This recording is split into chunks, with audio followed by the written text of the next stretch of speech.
Welcome to the Fearful Fright series, where we will be reading with our favorite green ghoul, Grimmer. Now sit back and enjoy this twisted tale. Today our story is called Katsuhito's Strange Encounter. The army that marched beneath an omen.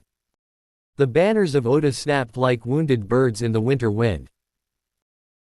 Katsuhito Fumio rode at the front of 3,000 men, samurai in lacquered armor, Ashigaru with spears like a forest of iron, monks bearing sutras meant to bind demons and gods alike. They marched north, beyond lands mapped and named, into mountains where even hunters refused to linger. Above them, the sky still bore a scar. A faint, crooked line of burned cloud stretched from horizon to horizon, the path of the falling star. At night, the soldiers whispered. They spoke of thunder without sound. Of light that screamed. Of shadows burned into stone. Katsuhito said nothing. He polished his katana every evening until he could see his reflection, older now, eyes hollowed by things no man should witness. On the fifth day, they found the first warning. A village stood at the base of a ravine, roofs collapsed inward, fields untouched. No bodies lay scattered. Instead, the villagers stood. Frozen. Men clutching farming tools. Women shielding children. A dog mid-leap, teeth bared. Stone. Not gray like the curse of the Gorgons, but pale, smooth, veined with faint metallic lines beneath the surface, as though something had burned through them from within. One Ashigaru reached out. The statue rang when his fingers touched it. Like struck bronze. Do not touch anything, Katsuhito commanded. Too late. A scream echoed from the rear of the column. They turned to see a soldier on his knees, hands clawing at his face as stone crawled from his palms up his arms, geometric, precise, nothing like magic. His eyes met Katsuhito's. I didn't look at anything. He screamed. I swear. He froze mid-word. The wind carried the sound of cracking stone. Katsuhito ordered the army forward. Fear, he knew, was already marching among them. The wound in the earth. They found the crater at dusk. The forest around it had been flattened, not burned, not blasted outward, but pressed down as if by an invisible fist. Trees lay embedded in the earth, fused to stone at unnatural angles. At the center yawned a vast, black scar. Metal jutted from the ground like broken ribs, curved, seamless, etched with symbols that crawled when stared at too long. The air hummed faintly, vibrating inside teeth and bones. The fallen star was no star. It was a vessel. The army halted at the crater's edge. Inside the wreckage, figures lay scattered. Not human. Tall, thin-limbed shapes clad in cracked, silver-black armor. Their bodies were twisted, ruptured from within. Where faces should have been were smooth plates, split open like broken masks. And among them, one man. Human. Alive. He crawled from beneath a slab of alien metal, skin blistered, eyes wide and wild. Strange burns crawled across his arms in branching patterns. Katsuhito dismounted and approached alone. Easy, he said. Who are you? The man laughed, high, cracked, hysterical. Too late, he rasped.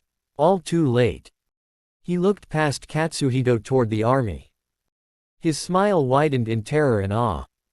He has it now. Before Katsuhito could ask who, the man convulsed violently, and turned to stone. Not gradually. Instantly. As if a switch had been thrown. The humming from the wreckage deepened. Something inside the ship was still alive. The survivor in the dark. They found her beneath the wreckage, a woman pinned by twisted metal, alive only because something in the ship still pulsed weakly around her. She was not like the others. Her armor was different, simpler, cracked open at the chest where blood had soaked into unfamiliar fabric beneath. Her skin was pale, her eyes human. She stared at Katsuhito as he approached, lips trembling. He took it, she whispered in broken Japanese, thick with foreign cadence. The man. He stole it. Katsuhito knelt. What did he take? Her eyes darted toward the wreckage. The lens, she said.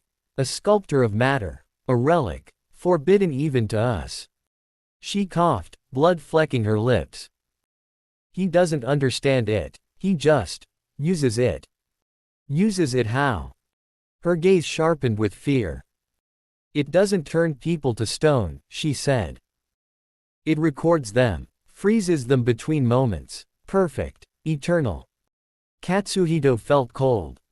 Where did he go? She laughed weakly. Where all thieves go, she said. Into the dark. Her hand trembled as she pointed north. To the caves of the Bone Mountains. Her eyes met Katsuhito's one last time. He's done this before. Then she died. The ship finally went silent. The man who walked through empires. The caves were older than memory, tunnels carved not by water, but by something that burrowed. The walls glistened with veins of crystal that pulsed faintly, echoing the same hum as the wreckage. Inside, Katsuhito found an army. 10,000 soldiers. Frozen in perfect formation. They wore unfamiliar armor, square shields, lamellar plates, helmets shaped like stern, identical faces. Terracotta. Every soldier bore the same expression. Obedience. Katsuhito's breath caught. These were once alive, said a voice from the shadows. The man stepped into the light. He was tall, gaunt, his hair streaked with gray despite a young face.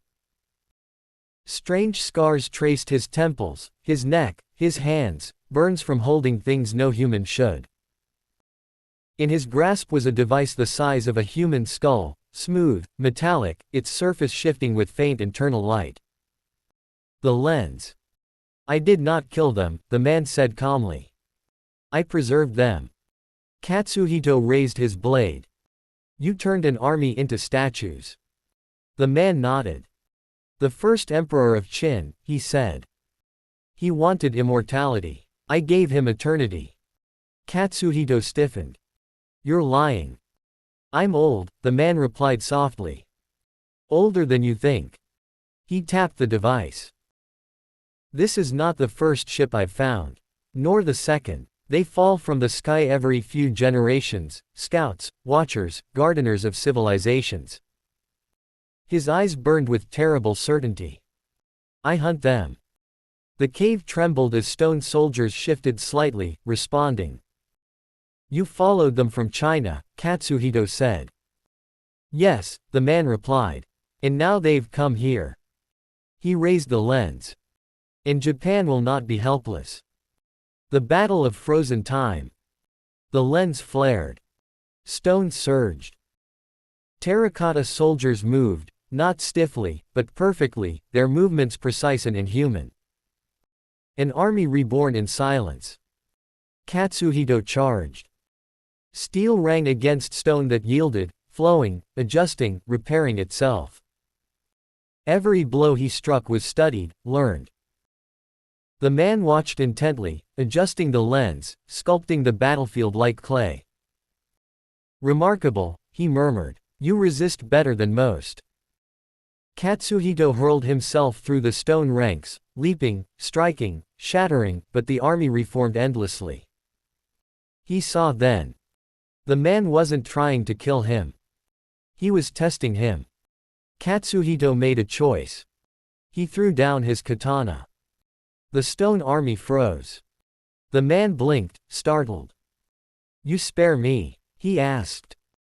No, Katsuhito said. I refuse to become what you are. Silence stretched. Then the man laughed, long, broken, relieved. I hoped, he whispered. I truly hoped someone like you would come. He deactivated the lens. The stone soldiers fell still. The choice that shapes an age. Katsuhito bound the man's hands and led him back south. The army marched in silence, passing villages of stone, passing fear made solid. At Azuki Castle, Oda Nobunaga listened as Katsuhito explained everything: the ships, the lens, the civilizations beyond the sky. The man knelt before the emperor. "I will teach you," he said. "Metal that thinks. Fire without flame. Roads that never rot. Weapons that do not need gods." Nobunaga's eyes gleamed, not with greed, but calculation. "A new age," he murmured. He turned to Katsuhito. "You did not kill him." Katsuhito bowed. "Because monsters teach us how to survive," he said. "But men teach us why."